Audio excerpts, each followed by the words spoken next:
Hunt, fish, listen, repeat. Broadcasting from the Pheasant Lake Lodge Studio. This is Sporting Journal Radio. Presented by OnX. Know where you stand with OnX. Now here's your host, Bret Amundson. All right, ladies and gentlemen, welcome to the show. I'm Bret Amundson. Thanks for tuning in on this station or watching this on Facebook or YouTube or downloading the podcast, however you're watching it. Thank you very much. Don't forget to check out our store. I've had a lot of comments. I put this sweatshirt on my Snapchat earlier this week, and a lot of people asked me where they could get it. So if you want a cool new pheasant hunting hoodie, check out the sleeve. I think that's really one of the coolest parts about it. Got a rooster tail feather on the sleeve there. I hunt and always will. Check it out at sportingjournalradio.com and click on store. We're going to talk hunting this week here on the show. Of course, lots of hunting. We'll talk a little bit of fishing too, of course, Dan. But we're going to talk about waterfowl hunting with Tom Landwehr and John Devney, two guys who have spent pretty much their entire lives in the waterfowl world, whether it be just enjoying it and being out there hunting or being on the management and fundraising side of things. We'll talk to them about where we've come from, where we're going, and what the future of the waterfowl world might look like, including why it's important to reverse the decline in license sales. And it's not about raising money. I mean, that's obviously a big part of it. But number one, it's about political power. And we'll tell you more about that coming up here later in the show. Dan, who is this week's show brought to us by? Yeah, this week's show, as always, is brought to us by Lake of the Woods Tourism. Plan a trip to Lake of the Woods at lakeofthewoodsmn.com. Ottertail Lakes Country. Find your inner otter at ottertaillakescountry.com. Haybale Heights Campground and Resort on Devil's Lake. Plan a trip to Devil's Lake at haybaleheights.com. OnX Hunt. Know where you stand with OnX. Prairie Sportsman. Watch episodes anytime at prairiesportsman.org. Mid-Migration Outfitters. Hunt geese at the famous Lac Pearl Refuge in heated pits and comfortable blinds. Learn more at midmigrationoutfitters.com. And Pheasant Lake Lodge. Plan a trip of a lifetime to catch giant lake trout and pike at pheasantlake.com. We got a little bit of squeal over there that we're trying to figure out. If you can hear that, apologize. But that's what you do when you got all kinds of electronics in a little room here out in the middle of the prairie. And the prairie is a pretty interesting place, and it's come a long ways since 1850. Tom Landwehr, by the way, wrote this book that I want to just mention real quick, because it's something that everybody that hunts in Minnesota should probably have their hands on. And it's what Minnesota looked like for hunters between 1850 and 1900. And this is before the DNR. This is before game management. This is before we really understood how to manage wildlife and the importance of doing that. So he talks about, in fact, the first story in the book is by a guy named Henry Hastings Sibley, though that name might sound familiar to you. And he talks about, he was the first elected governor of the state, by the way, and he talks about what it was like to venture out onto the prairie. And he went on this huge trip 40 miles from Mendota, this huge trip where they went through these big woods. Check out the next picture here, the next page. Went through these big woods. They crossed 40 miles from Mendota. So what would that be, around Belle Plaine maybe? Crossed these little rapids, went through the big woods, whatever the big woods would be, maybe trees around between there and Mankato, I'm not sure, and then gone through out into the prairie where they stalked elk, dealt with black bears, dealt with wolves, just such a different landscape than what it is today. And that's only 150, 170 years ago, which really isn't that long ago when you think about where we've come from and where we're going. And what does that mean for the future of Minnesota, the Dakotas, Wisconsin, this region? What is it going to look like, and what is it going to look like when it comes to duck hunters? Well, that's what we're going to ask Tom Landwehr and John Devney. We're going to find out how they feel about some of the changes that have been made and why it would be important to reverse the decline in license sales. So those guys are coming up later in the show. Dan, where can people get that book? Yeah, you can find it online. The first place when I Google it was just the Boundary Waters catalog up in Ely. Might be a cool place to support the small town, but there is a bunch of other different links that I didn't even click on. So lots of places, just Google hunting adventures on the Minnesota frontier and you'll find it. So Pheasant Opener was last weekend. Hopefully you had a good one. We didn't go on Saturday because it gets so crazy around here on public land, and even the private land all gets walked too. So we went duck hunting, and then on Sunday we goose hunted in the morning, and then finally went out and did a little bit of pheasant hunting on Sunday afternoon, and it got so warm that we ended up bailing early. But we did put one one pheasant in the, actually just probably ate it up right away. We shot one pheasant that day and then got out. And the next day, though, was Tiny's first ever pheasant hunt. So Dina Vick was here. She'd never shot a pheasant. So we tried to get her out on her first pheasant and got Tiny out for her first pheasant hunt. And this is what happened. So we were finding birds. It was so hot that we were finding birds in the shorter grass. So immediately you want to look at thickets. Like I targeted that willow thicket right there. But as you'll see here, Tiny found a pheasant in the shorter stuff. And when it's that hot, they don't need to be in the heavy cover anyway. You might push them in there, but you'll see Tiny take a hard left coming up here right there. Boom, there comes the pheasant. And then so got the shot done. Dina couldn't shoot at it. She never shot at it. So Tiny's first flush and found that bird for us. And not bad for her first ever pheasant hunt. I was pretty excited about that. And then we hunted for another hour and a half or so. She put up another one, and I was able to shoot that one too. So Dina didn't get a chance. She just wasn't quite in the right position to shoot, but Tiny put up a couple of roosters for us that we knocked down. So successful first hunt for the little pup. I was pretty excited about that. Then the next day we got Mika out, and she put up a bird for us too. She, for as old as she is too, which she's not an old dog. She's turning 11 in January, but she's had some injuries. She's a little gray in the face. She's hunted hard. She's been around for a while. She's got a lot of hunts and a lot of retrieves under her belt. She just looked up at me like, let's go get some more. Come on over here. Come on over here. Anyway, she had a long retrieve on a rooster for us the next day. So it was kind of fun to get the old pups out. But if you're going to go pheasant hunting, don't be afraid to walk through some of the shorter, thinner grass right now. There's not going to be a lot of cover to hold them there. So if you have a flusher like we do, they're going to run on you a little bit and probably head for cover or head for a break where they're going to have to fly. But don't be afraid to stay in some of the shorter stuff, at least until it starts getting a little bit colder and they get into the heavier cover. And then we cooked up some pheasant that night, and one of my favorite ways to do it is a Kung Pao pheasant. Everybody always asks for the recipe. Well, I just tell them, go to the grocery store and buy the Kung Pao kit. It costs $2. So it's a fancy way of doing something real easy, and it's delicious. So there's some Kung Pao pheasant. I made Spanish rice. So that's Kung Pao pheasant over some Spanish rice, and it's absolutely delicious and easy to make, and it takes you about a half hour probably. So once you got that rice cooking and that pheasant cooking, it takes about 20 minutes to cook it or so, and you're eating in about a half hour, which I like quick and easy personally myself. So we'll have a full video on how to make that coming for you shortly. So keep watch our YouTube channel. Subscribe to us on YouTube. It's Sporting Journal Radio if you haven't yet. We did some fishing too. So Dina came out with these canoes from Mesquite. Dan got to fish out of the Adirondack. It's a 12-footer. Dan, what did you think? Well, so the first thing that came to my mind when I saw these things was the Boundary Waters trips I used to take.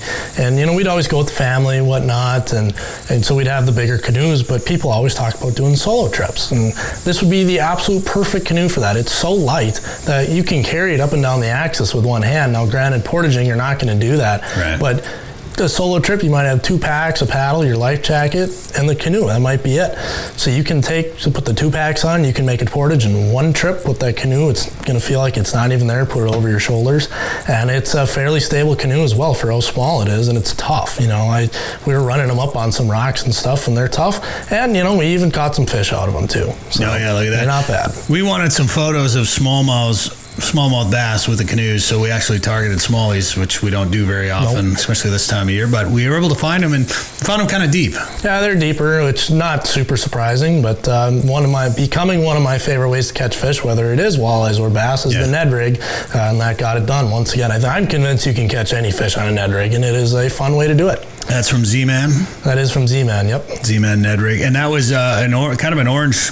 Yeah, chartreuse-ish. I know you're colorblind. Well, I know, so. But I thought I remembered you saying you wanted the orange one, but looking at the picture, it looks pretty chartreuse. Dina had an orange one. Oh, Dina took the orange on that. Trying to imitate crawfish, but the chartreuse got it done. Yep, all right. And then we actually did some hunting out of a camo esquif canoe too, the Heron.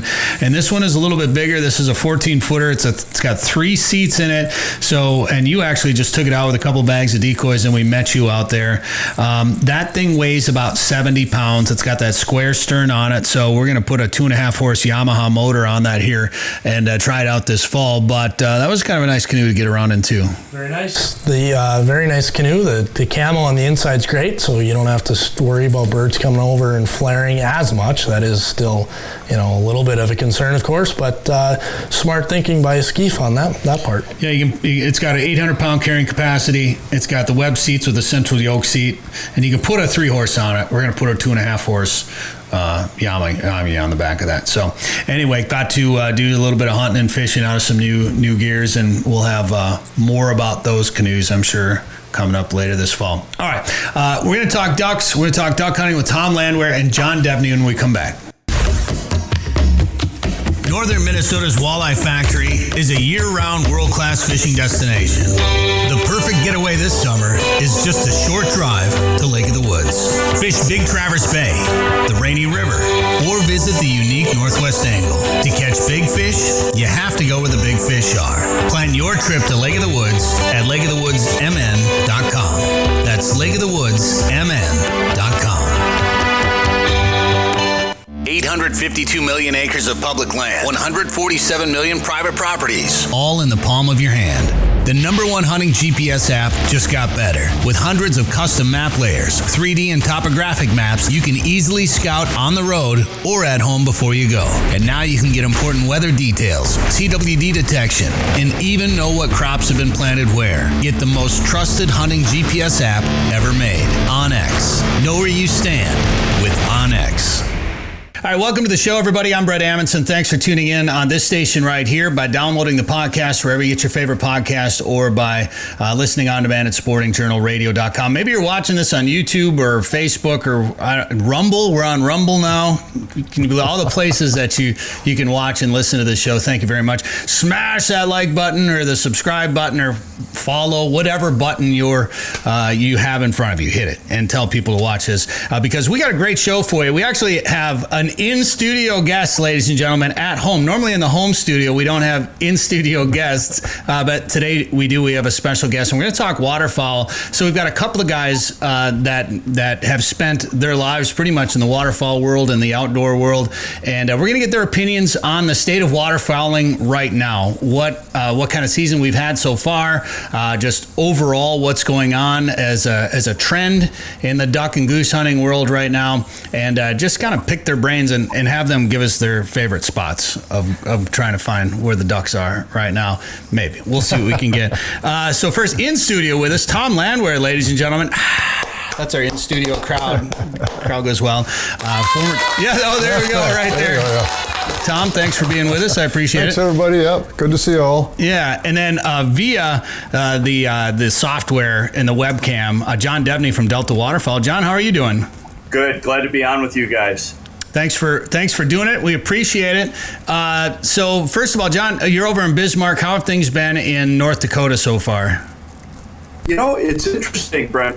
It's we started off so incredibly dry, right? Just terrible drought. Actually, 2 years of drought. We didn't feel like we were in a drought last year just because 2019 was so dry. But obviously, most of your listeners are aware how dry we were here and in South Dakota and across Prairie, Canada. And we went into the season real warm and real dry. And, just here in the last little bit, I think over the last 10 days, we've had a little more than 5 inches of rain here in Bismarck. And, it's finally started to feel like fall. So birds are moving a little bit and, giving us hope for the next little stretch of the duck season. You brought up the drought, and that was something I wanted to ask both you guys because we had a pretty interesting experience on opener here in Minnesota, September 25th, and we hunt pretty much right on that line of where the south zone and the central zone kind of meet. So we're not quite in the southern zone, but we're real close to it. So pretty much the southern portion of Minnesota, and we shot white-fronted geese on opener in Minnesota. And it seems lately, the last few years, we've seen more and more specs here in western Minnesota, but generally not for a couple of weeks into the season. And then Dan, who is hunting up more in central Minnesota on opener, shot mostly green-winged teal. So of course, some people will probably say that's due to the early teal season. Maybe it pushed all the early teal out. I don't subscribe to that theory. My theory is, and I want to ask you guys this, is with the drought conditions that we've had, whether up north birds weren't finding water or the crops didn't grow very well, there wasn't a lot of food, it started an early migration. And that's been my working theory on this. Well, I'll let John weigh in on it too, Bret, but I'm going to go back a little bit in history and recall the 90s. In 1986, we had like some of the lowest duck populations ever, but the 90s, we continued that trend of a drought in the Dakotas. It was very, very dry in the Dakotas, and yet in Minnesota, we had really exceptional hunting. And I remember sitting on Artichoke Lake, you know where Artichoke Lake is, end of the season, and just having ducks all over the place, and we had a 3-bird limit. I got my 3 bluebills in like 15 minutes. And I think it was very clearly because the Dakotas were so dry, the birds moved into Minnesota because there's more permanent water here. Mm-hmm. I think that was a longer term trend. You know, we had very, very good hunting in Minnesota in the 90s, even into early 2000s. But then as the Dakotas got wet and the prairie potholes started coming back and the habitat, they were so good and there's so much of it, I think we saw kind of a westward shift. So I don't know that you can track year-to-year changes to that same kind of an effect. But I think the Dakotas were so dry that frankly I wouldn't be at all surprised to see some of that migration lapping into Minnesota. Sure. Well, I think we saw that a couple of years ago. I remember hunting in South Dakota. We finally said we got to go hunt South Dakota, and we applied for the lottery for a license over there, got a 3-day license. And while we were struggling to shoot birds, there were some birds over there, but we were struggling to find them. All our friends back home were shooting limits of mallards every day. Yeah. And Lac Parle had loaded up with the most mallards I think they'd ever seen. Yeah. And that was because it was so dry in the Dakotas. So yeah. I can see that. So John, I mean, you were real dry. What are the potholes looking like in North Dakota after all this rain that we've gotten? You know, you don't bounce back from a drought out of a couple rains, right? But it was interesting. I was up in Manitoba last week, got back on the backside of those rains and went just for a quick drive close to home. And, you know, I saw ducks in skinny water where there hadn't been water in a long time. Mm. So, you know, the thing about ducks is they have this incredible ability to anticipate those events and then take advantage of them, right? I mean, I don't know what it is about a duck, but, you know, you hear guys in Arkansas talk about the ducks always being on the rising edge. There's some there right now. Yeah, exactly. The rising edge of floodwaters in places like the White River. And those ducks will exploit those resources so quickly. And, you know, going back to Tom's point in your sort of observation about blue wings, you know, I had the pleasure of taking my daughter out for the youth day here that I think was the 16th. I think that's right. And, you know, I wouldn't say we were loaded with blue wings the way we normally would like to be loaded with blue wings. On opening day, I saw one blue wing. He landed in the decoys sort of pre-shooting hours while I was just watching the marsh come alive.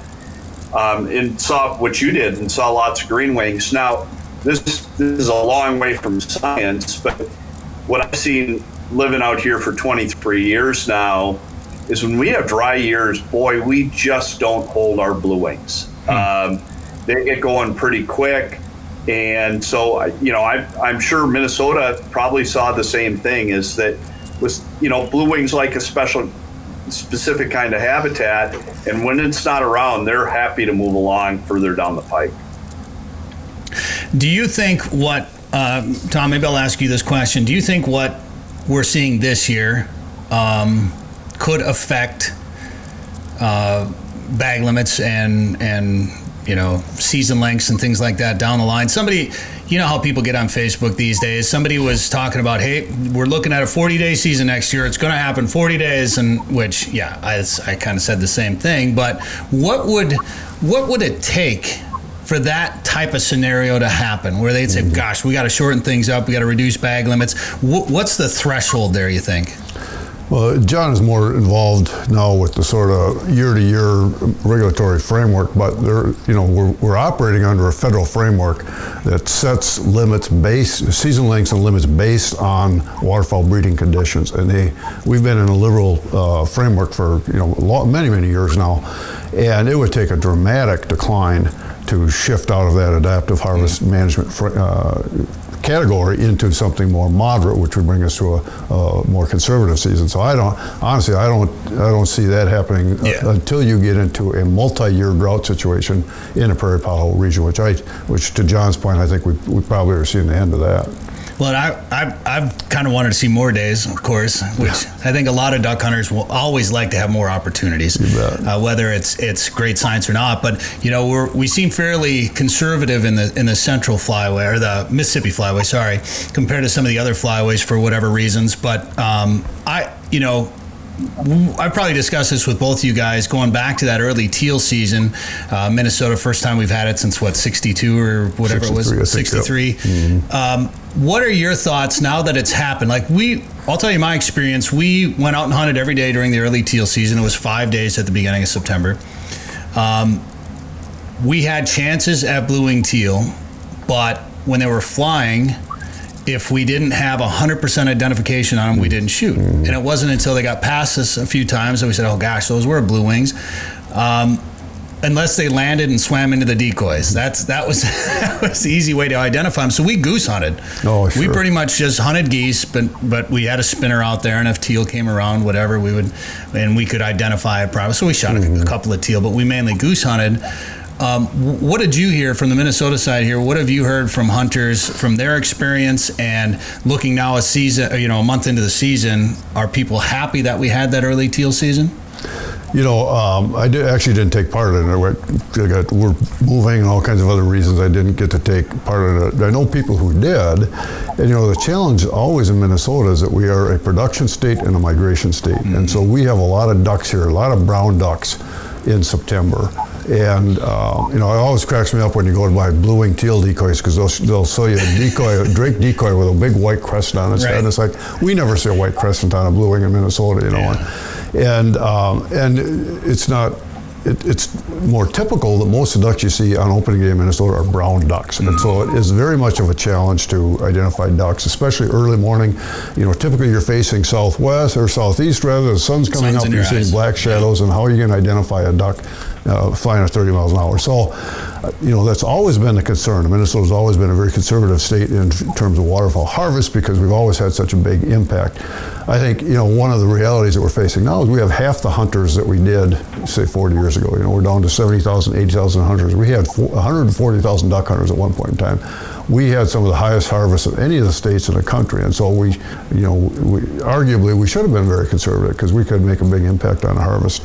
I think part of our consciousness now is that we don't have that impact. We don't have that number of hunters. We can liberalize a little bit more. We can take advantage of some of those birds that we typically don't get a big harvest on, like teal.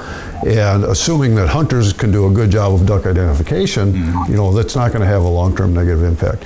What I saw from the conservation officer reports is that generally people were pretty good on their duck identification skills. And it could be in part because there's a lot of blue-wing around and not a lot of other ducks flying. But I think DNR is running a test. I have not seen the results of that yet. Oh, you haven't? Okay. I was going to ask you. To see what the non-target take was, and if we're within some level of acceptable error, then I would expect the season will continue. Yeah, it's a 3-year experiment, right? And they have spy blinds, and they're going to figure out what the rate of mistake ducks were. Right. And you brought up the license sales, and I want to ask you more about that. But first, before we do that, what you did in North Dakota, John, is a little bit different. You guys had bonus blue-winged teal for the first 2 weeks of the season.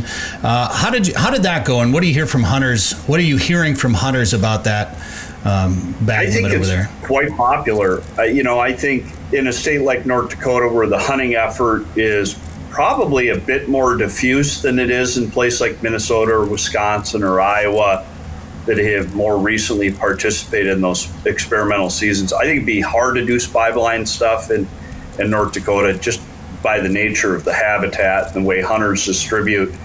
And when that when that offer, remember this all came out of the conversations at the flyweight scale where the southern states were asking for six teal in the bag, and I think the northern states were happy to go along with it if they had the opportunity to participate in the teal season in some way, shape, form, or fashion. I think, North Dakota and South Dakota looked at that and thought, boy, oh boy, we don't want to go through the spy blind experiment stuff, but how about just give us 2 extra blue-winged teal for those first 16 days of the season? And, in a year like this where we don't have super abundant blue wings, I don't think probably many guys shot those bonus teal, but when we have them, the production's good and habitat conditions are good, it's awful nice to be able to have a crack at a few.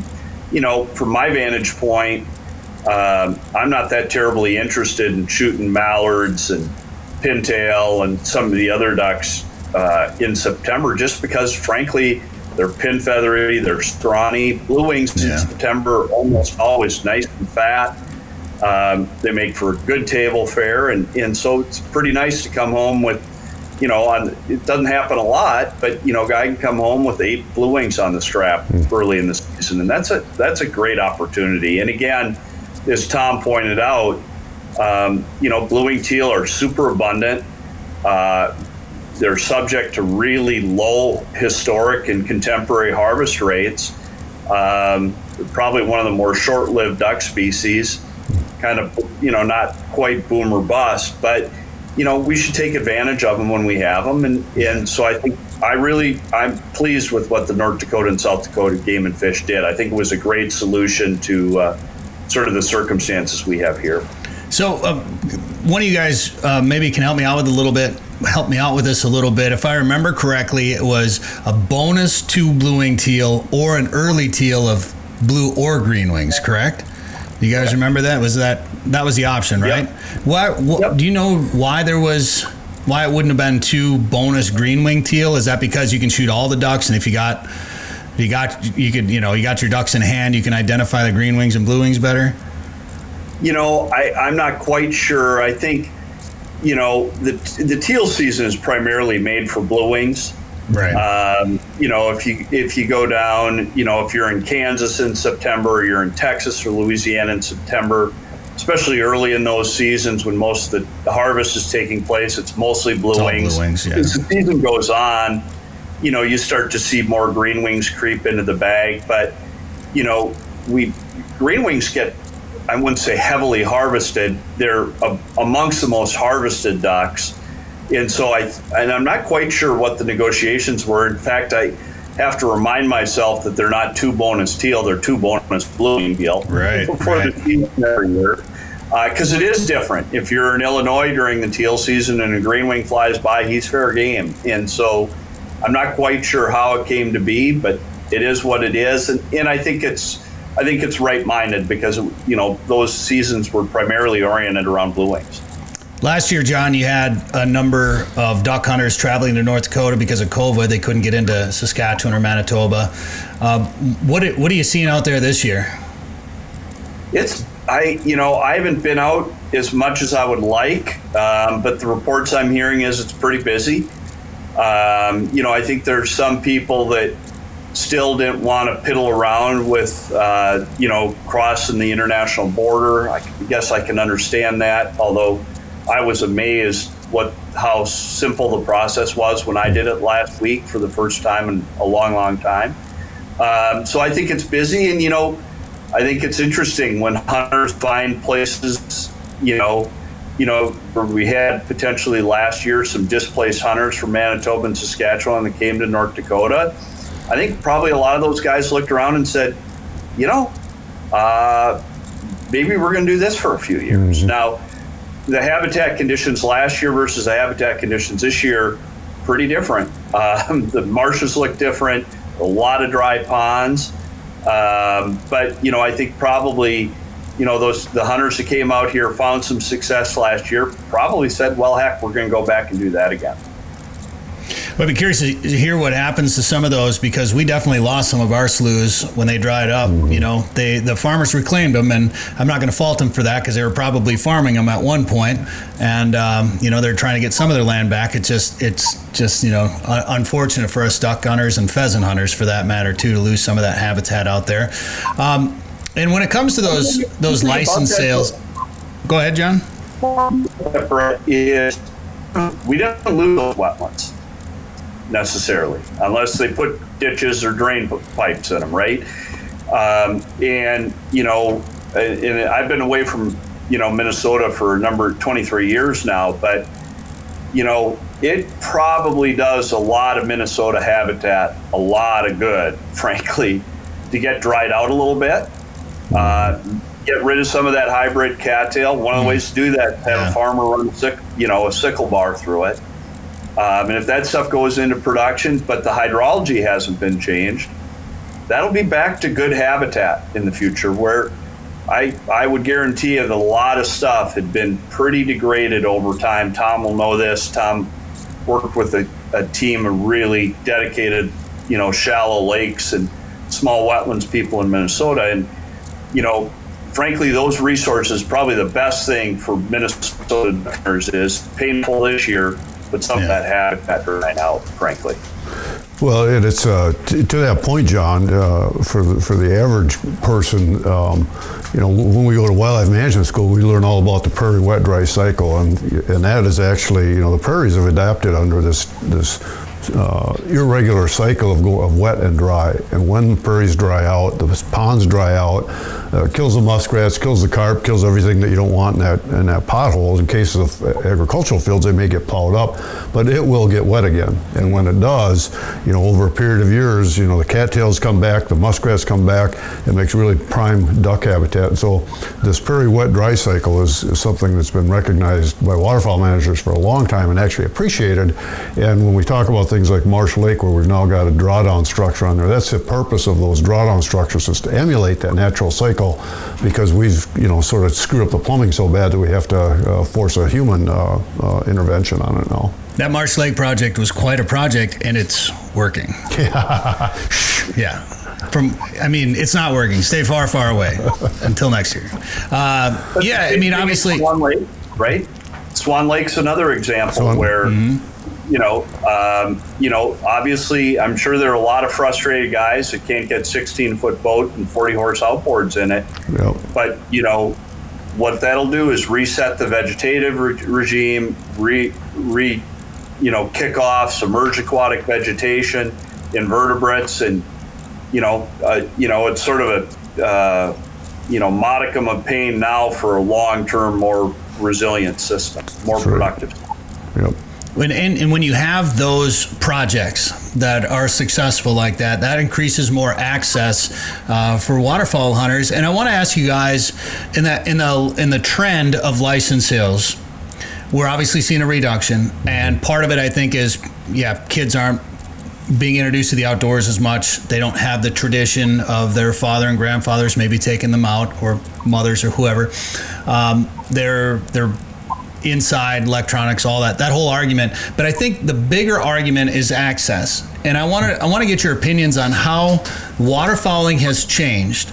Because when you look back in the 70s and 80s and even the 90s, and even when I grew up, when I first started duck hunting and goose hunting, a lot of it was pass shooting. Mm-hmm. You don't see that as much anymore. A lot of the public grounds, like say Lac Parle, that had the state blinds, you don't see people lining up to go pass shoot one goose as it flies over anymore. Mm-hmm. You see people setting up decoy spreads and leasing land, and sometimes access is getting more and more limited. Is that becoming a bigger factor in a reduction in license sales, or is that just another contributing factor? Well, I sure don't think so in Minnesota, Bret. I mean, we've got outstanding access in Minnesota. We've got, we say 10,000 lakes, whatever that means, but we've got 3,000 public accesses on lakes. And, for hunting, it's not the small prairie pothole that is the place where you go to hunt ducks. You go to the bigger lakes, the Swan Lakes John mentioned, Heron Lake, Marsh Lake, those big lakes that all have public accesses, and you can get on them and you can hunt. And we've got just unfettered, and you think of the 12 million acres of public land that we've got. If you want to walk into a beaver dam, you can. You know, up north you can shoot that and get into a wild rice lake. There's tons of wild rice lakes up north. Hunt on rivers. I mean, there's just an abundance of places to hunt. I think, at least on the Minnesota side, and it'll be different in Texas, it's probably different in North Dakota, but I think on the Minnesota side, I don't think access is really the problem at all. You don't see those water hunters as much in North Dakota. No, but I think, you know, the point you make there is that that kind of hunting is expensive. Yeah. You know, you got to have a boat. I remember the first time my buddies and I had a boat. It was a little plywood thing. It was an absolute casket, water casket is what it was. But we went out in it and we, paddled across a small slough on it. But, if you're going to, unfortunately, we sort of foster this belief that, well, you got to have the big boat and you got to have the motor on it. You got to have, 3 dozen, full-bodied decoys with, the fanciest Texas rig on them. And you got to have, a $3,000 Benelli shotgun. You got to have 2 good dogs that, compete in trials. And, we create this notion that in order to be a real duck hunter, you got to have these things. And, the first time I shot a duck, I think I was walking through the woods and a wood duck got up out of a pond and I shot it. It does not have to be that complicated. And that's, I think, one of the messages we got to convey to people is it does not have to be that complicated. And you can get out with a pair of hip boots and a shotgun and a couple of decoys and shoot ducks. Do you think, obviously we want people to participate because we want the tradition to continue, but how important is the fundraising of those license sales? When you hear about, oh gosh, we're not selling as many licenses, especially from, say, the DNR, how much of that is a magnification of the issue to make sure that they can pay people to work there? And how much of it is a dire situation that we're losing people participating in the outdoors? Well, at least in Minnesota's case, and again, John may have other views in other states, but at least in Minnesota's case, when you look at the cost of sort of wildlife management for hunting purposes, the license sales is frankly a fairly small element of that, and I'll come back to some of the other elements. But the license sales do pay for specific activities, so you buy a duck stamp, and that can only be used for duck management purposes. Nonetheless, if we have 70,000 hunters and you're each paying $10 for a duck stamp, that's only $700,000. Sounds like a lot, but in the scheme of things, it's not. More and more, we're asking the public at large to pay for some of these things because there are great public benefits to wetlands, there are great public benefits to grasslands, there's great public benefits to the management activities that are going on. And so in Minnesota, we've got the Legacy Amendment, for instance. So that's putting $130 million a year into wildlife management. We've got the CREP program, we've got CRP, we've got these agricultural programs that are also supporting wildlife management.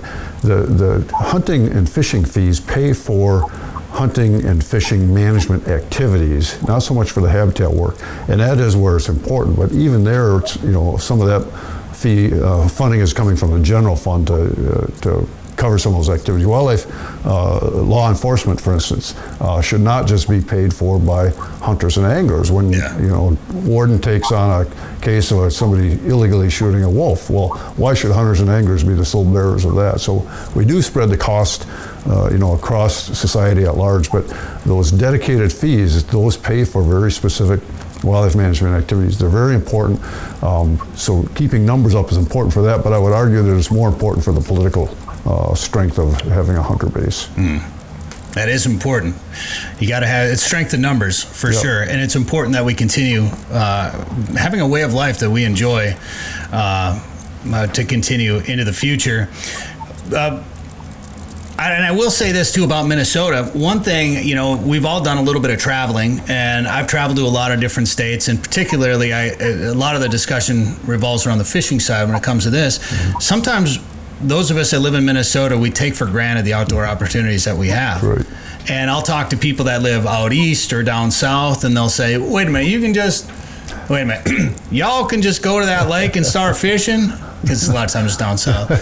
And I'll say, yeah, it's a public lake, it's public water. We can, you got to buy a license or whatever, but we can go fish. Where in so many places you have to pay, these private accesses to get into these lakes. So we have amazing natural resource opportunities. A big state like Texas, there's very little public land. Yeah. It's very hard, So what do we need to do what do you guys think we need to do to increase participation and get license sales back up? Well, I'll let John comment more on Delta's efforts, but Delta, I'm a board member at Delta Waterfowl, and Delta's got what's called a Hunter R3 program, recruitment, retention, reactivation, and I think really that's the key. When you look at the demographics of the hunters, there's a lot of us old white guys out there, right? And that's not a good place to be when you're thinking about the future. And so we all recognize that we got to get more women, we got to get more minorities, we got to get more young kids out there to start taking up hunting, because we all believe that people will find hunting and fishing as exciting and interesting and as a lifelong endeavor as we do, but we got to get people exposed to that. So I think, personally, I want to get new people out there, and organizationally, I think all the hunting organizations ought to be doing this, and Delta's got a really good program underway right now. I have 2 memberships to Delta Waterfowl, actually. I just want to point that out. I should probably get that cleared up with you guys, John, but I'm getting 2 magazines every time they come out. But tell us about your R3 program a little bit. Yeah, and I mean, it's built on this premise, right? And it started back in the early 2000s, and I think it's sort of a fascinating story because Jim Fisher, a colleague of mine, was sitting around at the Delta Marsh sort of looking at the Canadian annual hunting review, which shows the annual harvest, and he was looking at the hunter numbers and thought, holy cow, it seems really small. And he sat down and looked at it and traced it over time. He's like, holy cow, we've lost 70% of our duck hunters since the 70s. And he called down here and said, well, what's it like in the States? And we're like, oh, we don't have any problem with hunter numbers here in the States. And, everybody's duck hunting, and, there's no problem here, until we looked at the numbers and figured out, even coming out of the late 90s, we were a third below where we were in the 70s. And we didn't really hear anybody talking about it. We heard lots of people talking about the decline of lesser scaup.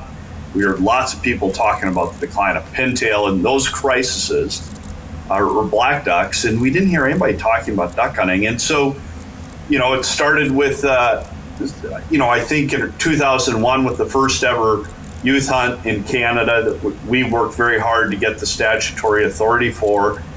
And then it's been building over there. And, Joel Bryce and his team have done an exceptional job of being really thoughtful about what it's actually going to take to recruit hunters. And so, we've got the youth activities that are primarily done through our chapter network around the country, and our volunteers take proceeds from their local events to get youth involved. Joel and his team are working very hard to introduce new young wildlife professionals to duck hunting through our university hunting program. And then there's this huge public policy nexus, right? And again, as a kid who grew up in Minnesota and lives in North Dakota, Bret, you mentioned it's pretty easy to get, complacent or not recognize what's around you. But, go to Pennsylvania where you can't shoot a duck on a Sunday, or North Carolina or Maryland or Virginia until relatively recently, where you don't have access and opportunity. And you go to places, let's talk about Arkansas for a second, which has got this incredible tradition and burgeoning industry around duck hunting. And, the state WMAs, frankly, are falling apart from decaying infrastructure. And when stuff gets competitive and access gets limited, the public relies on those public trust assets, and they're not being managed as well, frankly, because the agencies don't have the money to replace infrastructure, the personnel to run it. And so the public policy nexus on things like Sunday hunting, things like creating more public hunting opportunities, defending public hunting, all plays a big role that's intertwined, at least the way we see it here at Delta. Yeah, John, you make a good point. We feel a little smug in Minnesota here with this sort of funding mix we've got for activities, and And Minnesota is really an island, in that desert. There are not many states that have that kind of money going into natural resources, and we're just very, very fortunate here. But we also recognize that, especially at public policy stage at the national level, you have to have hunters in every state. You can't just have hunters in the Prairie pothole states, and so it's important that we think about what we can do in these other states in order to keep hunting a viable activity for new hunters as well. Tom, what are you doing these days? I frankly just retired. October 1st, I retired from my most recent job, which was the executive director for the campaign to save the boundary waters. And by the way, we got good news from the Biden administration on that today.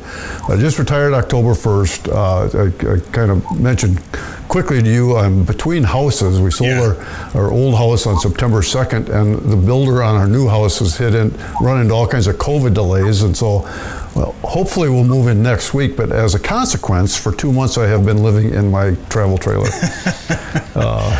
Sometimes in fun places, sometimes in not so fun Well, I was going to say, some people dream about that kind of lifestyle. Van life, it's not quite all it's cracked up to be when you have to be in the cities. Yeah, no thanks. Well, congrats on the retirement. Thank you. What was the good news about the boundary waters? So under the Obama administration, the leases for a proposed copper mine were rescinded. This proposed copper mine on the edge of the boundary waters, any pollution that comes out of this copper mine, and all copper mines pollute, would have flowed right back into the boundary waters and been very detrimental to fish, wild rice, to just the whole environment. Those leases were terminated. They were reinstated under the Trump administration. The Biden administration just now requires a big environmental study to decide whether or not that's the right place for this kind of sulfide ore copper mining.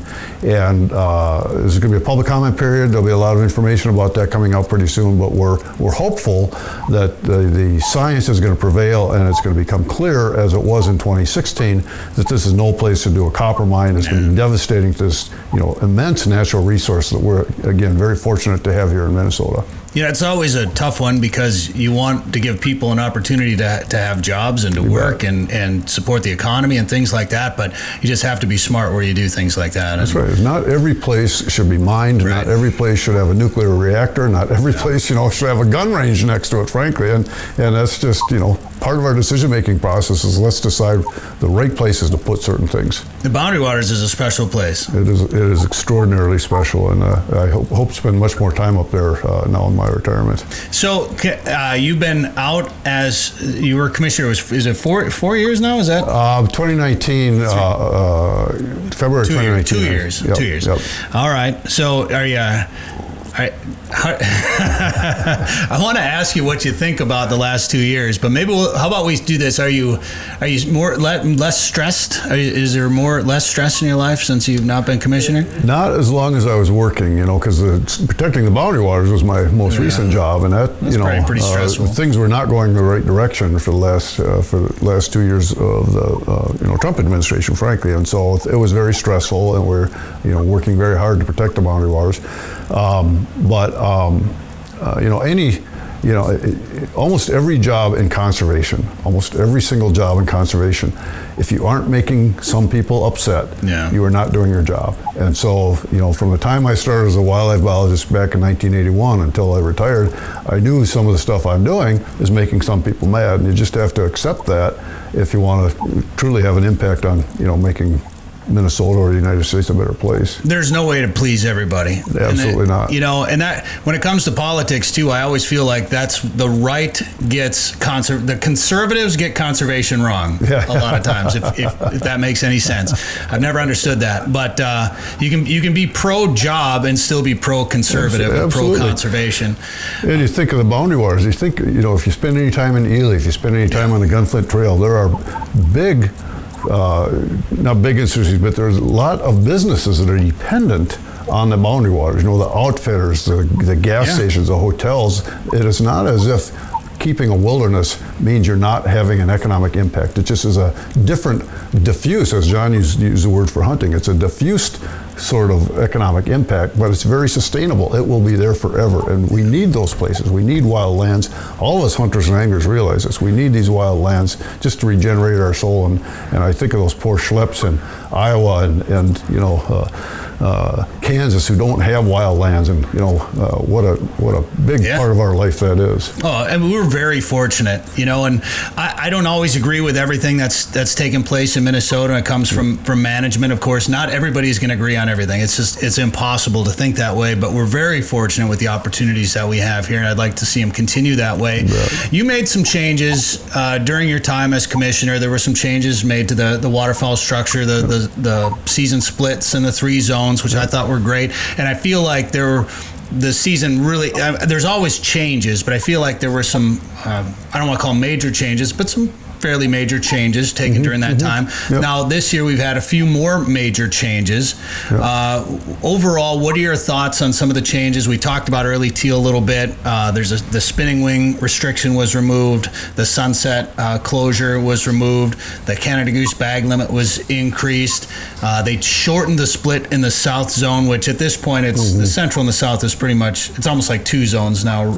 Really, what are your thoughts on some of those changes? And do you think they'll continue that way, or should we change some other things? Well, I think it's a mixed bag, and go back to you mentioned the changes we made back in 2012, 2013, and John was actually part of that. We convened a waterfowl input group and put out there a number of potential changes we thought could be made, because again, Minnesota had been very, very conservative for many, many years, and we thought some of those changes were overdue. For instance, we used to have a 9 o'clock opener. Right. Remember that? I mean, you'd sit there for 4 hours and you'd watch all the ducks fly away, and then 9 o'clock would come, there wouldn't be a duck around. Yeah. It's like, what was the sense of that? So we made some changes with the input of this group. There were some changes that we considered that we did not make. Anytime you make a change, again, you're going to make some people happy, some people upset, and it's a real mixed bag.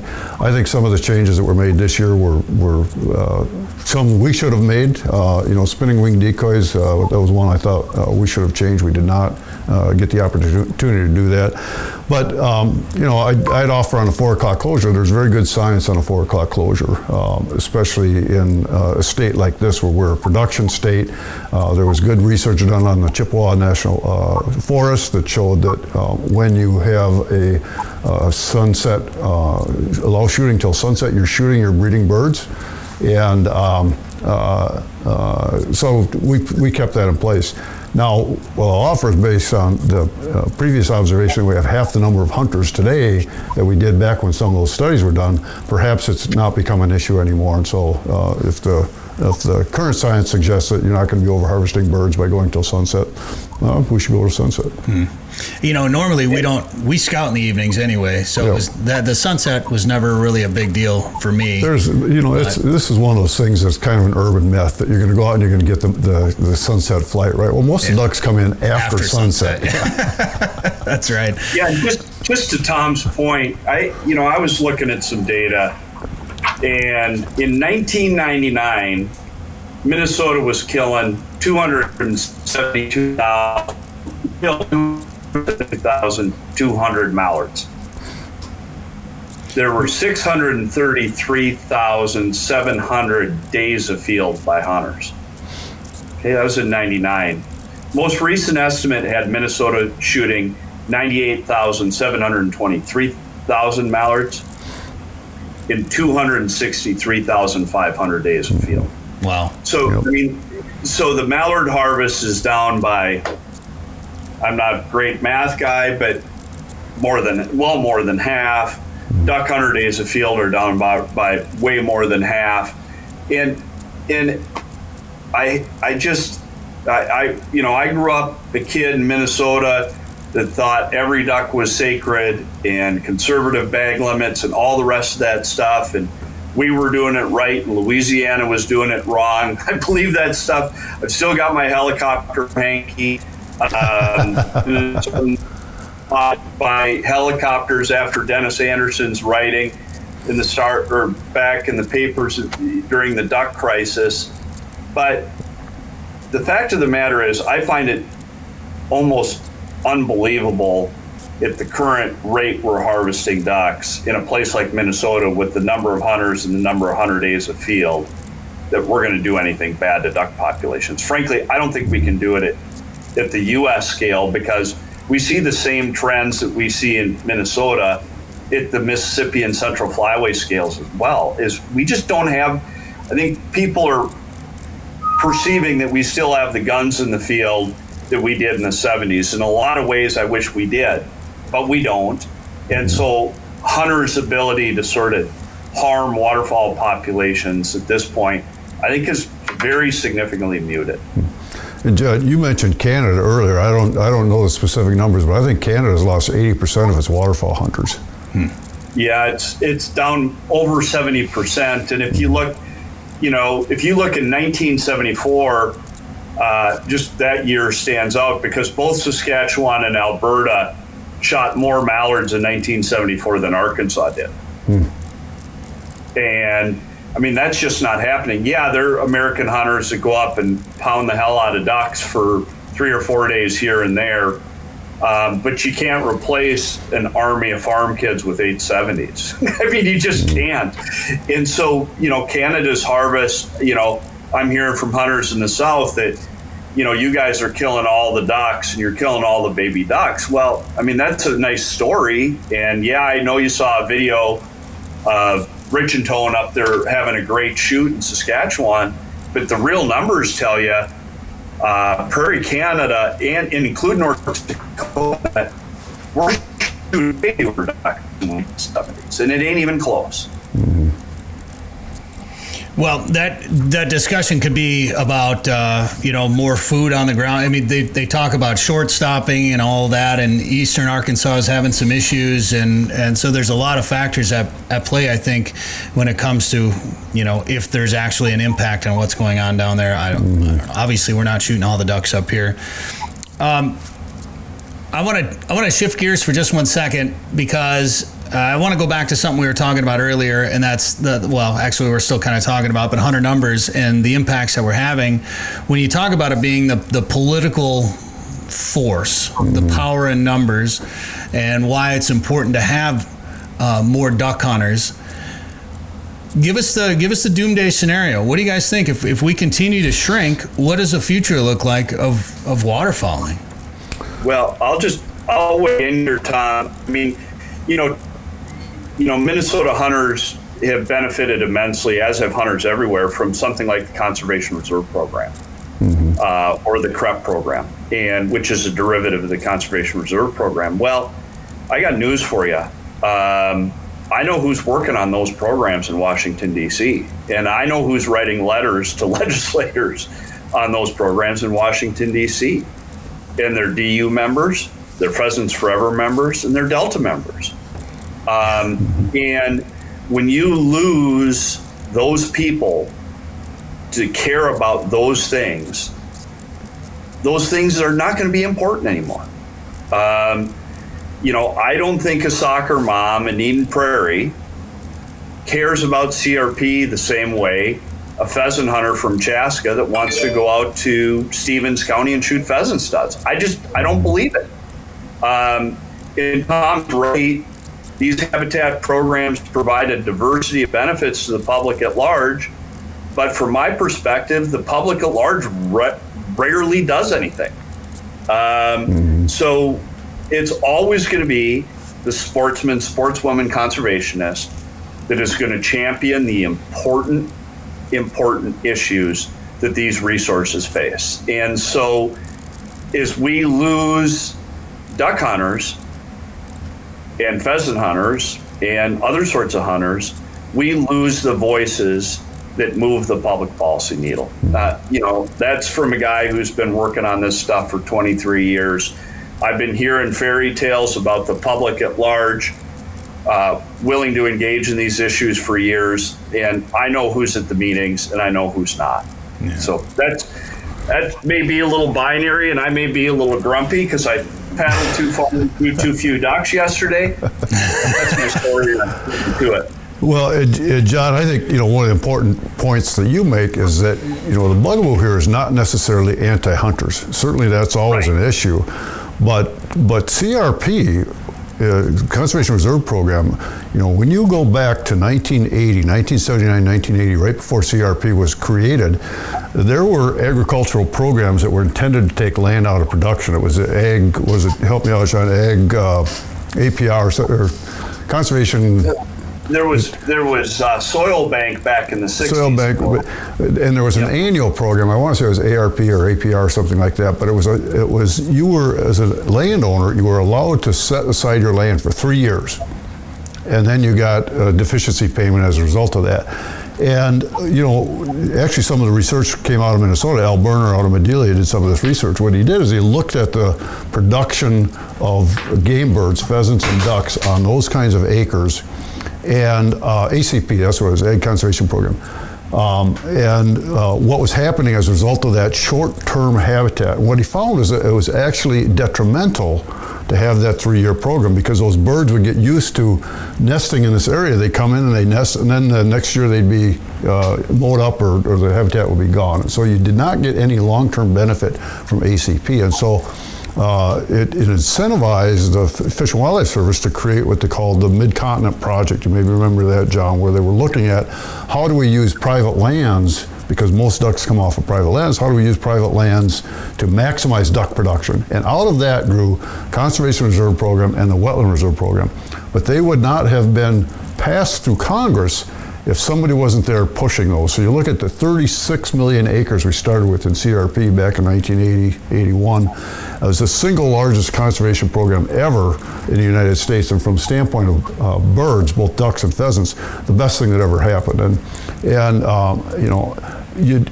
those kinds of agricultural discussions, who is going to be at the table every day. It's going to be Farm Bureau, it's going to be Farmers Union, it's going to be the corn growers, it's going to be the agricultural interests. But if you don't have conservationists at the table, you're missing a huge opportunity, and in fact you could end up having lots of detriment by not being at the table. Swamp Buster, you talked about those wetlands that were dry now, they might fill up again.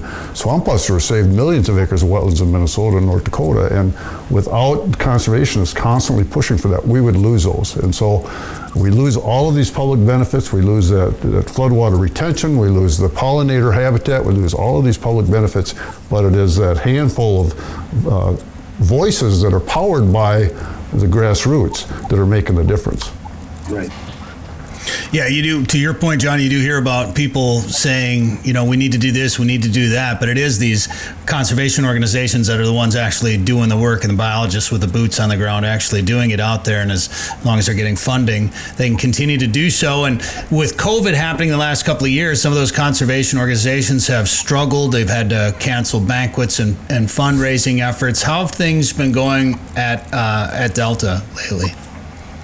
We came through it really pretty well. I think better than we would have anticipated when the pandemic first started. And, I think we did it right. I think we were aggressive in our response. We weren't, we knew we had to cut costs.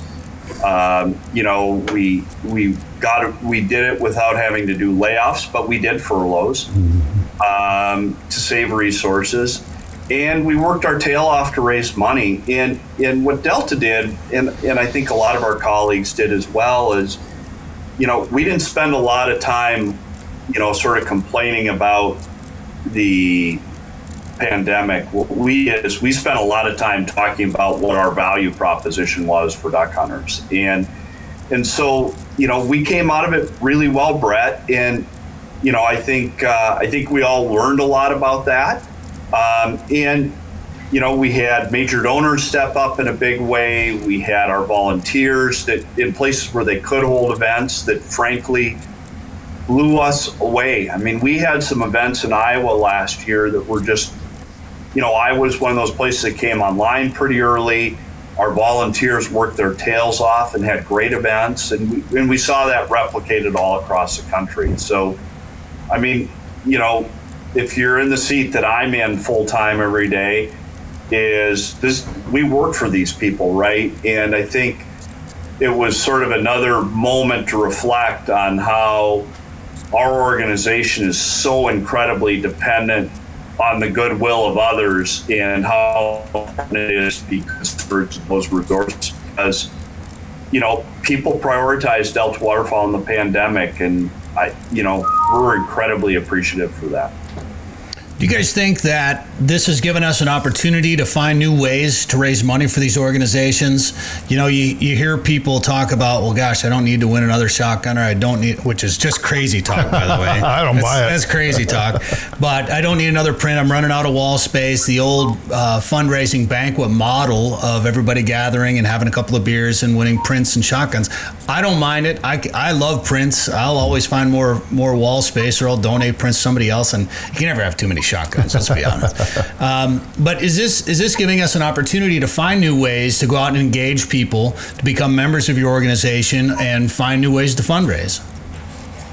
I think that's before us, Bret. I tell you, after what I've seen in the past months, I don't see, I hear everybody say that, but they're always saying it at the banquets. So they're going to banquets and saying they don't need another shotgun or don't need another print. But they're at the banquet, so maybe, just maybe, they're not telling the truth. Listen, there's only so many ways to raise money for these outfits. And, I think all of, Delta and a number of our colleagues have done online stuff, and that's, online auctions and that stuff. That's all well and good. But, there's something about the energy, especially in the right room at the right event. You get hunters and anglers and conservationists together, that there's, what I think is really going to save the future of hunting is not that, Delta raises a bunch of money through online auctions. It's going to be around that sort of camaraderie and partnership and brotherhood with sportsmen and conservationists, as much as it's going to be about money, frankly. And so I don't see it going away. I just don't. I think there's still a pretty incredibly high enthusiasm for it. We're starting new chapters every week around the country. I don't see this becoming sort of a reformation on how nonprofits fundraise, I guess. Well, I emceed another Bluffland Whitetails banquet earlier this year, and the place was packed. Yeah. And everybody was pulling out $20 bills to roll dice and spin wheels and do whatever they can. And so it was a good showing this year. I think it's fair to say that nonprofits are always looking for new ways to raise money, and I think obviously Delta and DU and PF didn't originate the banquet fundraising idea. It came on later as they matured over time, but I think for many of the chapters, the banquet is the social event of the year, especially in small towns and outside the big cities. You don't have a Delta fundraiser in downtown Minneapolis. It's in Delano, or it's in one of the smaller towns outside of town, because that is it's how people celebrate. It's how they get together in especially in rural America. So I think the fundraiser banquets have a place, but I think what we learned, and I was running a nonprofit during this period too, what we learned is that when people understand your mission, when they share your values, they're going to open their wallets, they're going to find a way to give you money, and if they can't go to a banquet, if they can't go to a fundraiser, they're just going to write you a check. And so I think the banquet is a nice thing to have because it gives you that chance to get together, and people really want that. But when they know what you're doing and they know that you're speaking for them, they're gonna open their wallet. Well, maybe we need more Delta Waterfowl banquets in the Twin Cities. That's right. Yeah, and in the big cities, all of them. All right, guys. Well, I appreciate the time. It was an interesting talk, and I think the biggest thing that I gathered. I mean, obviously, the more license sales you get, the more money you get, and that. But the power. The strength in numbers, I think, is an important point to remember when you talk about recruitment and keeping hunter numbers, whether it be duck hunters, pheasant hunters, deer hunters, whatever. But obviously, we're talking ducks today.